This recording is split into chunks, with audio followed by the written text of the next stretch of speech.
Welcome back to New Rockstars. I'm Erik Voss, and the real star of the Marvel announcements on Disney Plus Day was Hulk's arm. After last seen cooked and slung in Avengers Endgame, and then still slung when Bruce Banner reverted to human form in the post-credit scene of Shang-Chi, it now appears fully healed with Bruce back in his smart Hulk form in the She-Hulk teaser, leaving many obsessed watchers on social media with questions about She-Hulk's timeline, Hulk's healing abilities, and how unsafe it is to walk around in a Gamma Lab barefoot. Like if She-Hulk can wear customized cross trainers, so can you, Bruce. And now that Shang-Chi is out on Disney Plus with an expanded IMAX aspect ratio revealing more visual details on Bruce's arm, we can actually deduce some answers for Bruce Banner's mysterious whereabouts and why this is the case. So in Avengers Endgame, Smart Hulk stepped up to snap the 6 stones in the Stark Gauntlet to bring back the Dusted, explaining that his gamma-irradiated body made him compatible with the stone's cosmic radiation. But the radiation's mostly gamma.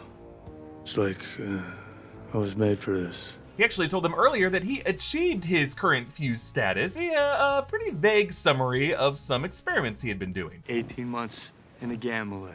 I put the brains and the brawn together. And now look at me. Best of both worlds. Now, by the way, this scene was actually a reconceived version of Smart Hulk's introduction in Avengers Endgame based off of earlier versions of the movie, which would have shown Banner in that form-fitting top saving people from a burning building. We also saw deleted scenes and concept art from Infinity War's final act that would have actually shown Smart Hulk bursting out of that Hulkbuster armor earlier in this movie, as well as chatting with Natasha and Sam. And then there was some interesting Endgame previs footage that would have shown Hulk trying to type his stupid sausage fingers into a keyboard in a lab, which in the background contains Iron Man suits, but does look a bit like the Gamma Lab where we now see them in She-Hulk. In Endgame, Banner snapping the stones cooked his arm and his shoulder, leaving him injured for the final battle and putting his arm in a sling for Tony Stark's funeral and in the final scene in which he sent Steve Rogers back down the quantum tunnel. And then in the Shang-Chi post-credit scene, Banner appears again but back in human form, but arm still in a sling, from which we inferred that Banner must have de-hulked, but that maybe the stone radiation was so damaging that his arm was still in the healing process. And then we all assumed that this human form mystery would have something to do with She-Hulk. But then now, in this She-Hulk teaser, he's back in Smart Hulk form, his arm fully healed though, giving us a bit of a continuity whiplash. Are we looking at a gap in MCU continuity? Did Marvel Studios just make a mistake? No, impossible.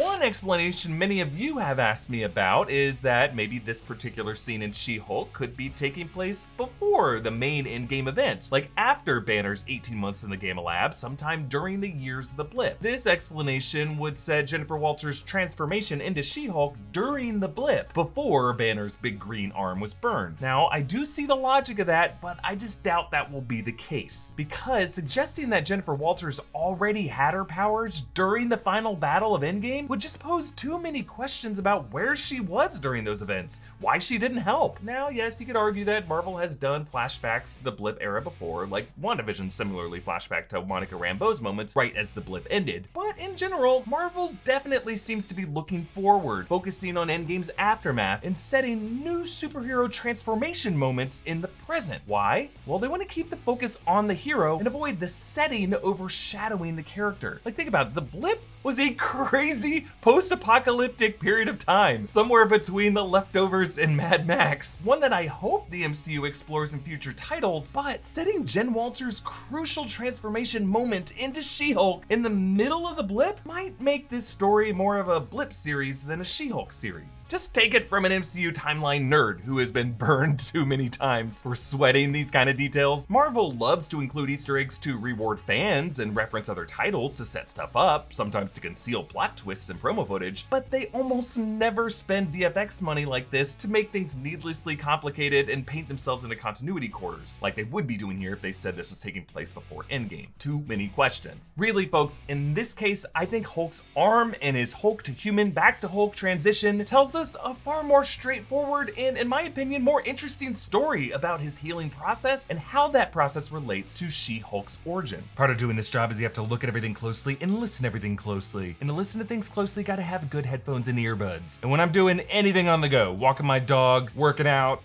walking my dog, I like to listen to podcasts with my Raycon earbuds. And thanks to Raycon for sponsoring this video. So like, you know when you're walking a dog, when you're reaching out to scoop stuff up, the last thing you want is for your earbuds to fall out. Well, these new everyday earbuds have optimized gel tips for the perfect in-ear fit.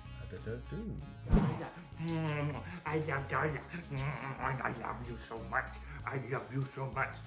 Oh, and I can still hear my podcasts. These new models have an improved rubber oil look and feel really sturdy. Raycons offer 8 hours of playtime and a 32-hour battery life. That's way longer than any dog walk I will ever go on. There's also a built-in mic so that you can take calls with a press of a button. Raycons start at half the price of other premium audio brands, but they sound just as good. And they come with a 45-day happiness guarantee. These are an everyday necessity. Whether I'm exercising or running errands, I just know that Raycons are gonna sound great, they fit great, and they look great. So click the link in the description box or go to buyraycon.com/new rockstars to unlock exclusive deals of up to 20% off your Raycon order. And thanks again to Raycon for sponsoring this episode. See, Shang-Chi on Disney Plus reveals more details in an expanded IMAX aspect ratio that many of us couldn't see in the theatrical cut, and that includes the post-credit scene and the framing of Bruce Banner in his sling. Seeing it now closely, you can tell that while his arm is in the sling, the burn scarring that were on his arm at the end of Endgame have now nearly completely healed. He's like 98% healed at this point. Also, Banner's hair is longer and grayer than it was the last time we saw him in human form, suggesting that quite some time has passed to the present MCU, where I think Shang-Chi and where I think She-Hulk are taking place. But then on Banner's left arm is some piece of tech attached to his wrist with a glowing green light. I'm wondering if this could be a kind of restraint that temporarily keeps him in human form while he heals. It could just be that Banner was unable to treat the scarring the cosmic radiation seared into his green Hulk flesh and was forced to temporarily revert to his human form in order to treat it. Maybe even something the sorcerers could have helped out with, since we know Banner was in touch with Wang, but like the Ancient One, they needed him to be in his grounded Ruffalo state in order to deal with him. But more importantly, it is worth remembering the origin of Jennifer Walters' She-Hulk in the comics, by a transfusion of Bruce Banner's blood. If She-Hulk the series were to stick to that origin story, Banner probably needed to be in human form to be able to give her that transfusion, because think about it, no needle would be able to penetrate his green skin. So that would give us another and probably better reason for Banner to revert to his human form, to give a life-saving transfusion to his cousin. And then when his gamma-irradiated blood causes Jennifer to chaotically Hulk out, the She-Hulk series would show Bruce Banner returning to his smart Hulk form in order to show his cousin that a balanced stasis that maintains your intellect can be reached. But Jennifer and we would need to see that transition from human to Hulk in order to learn how to do that. Kevin Feige himself hinted in an interview with Screen Rant in September that Hulk's mysterious healing process and his human form in Shang-Chi were not an oversight, but would actually be linked to She-Hulk's origin. You have Captain Marvel and you have Banner there, but he's Banner, not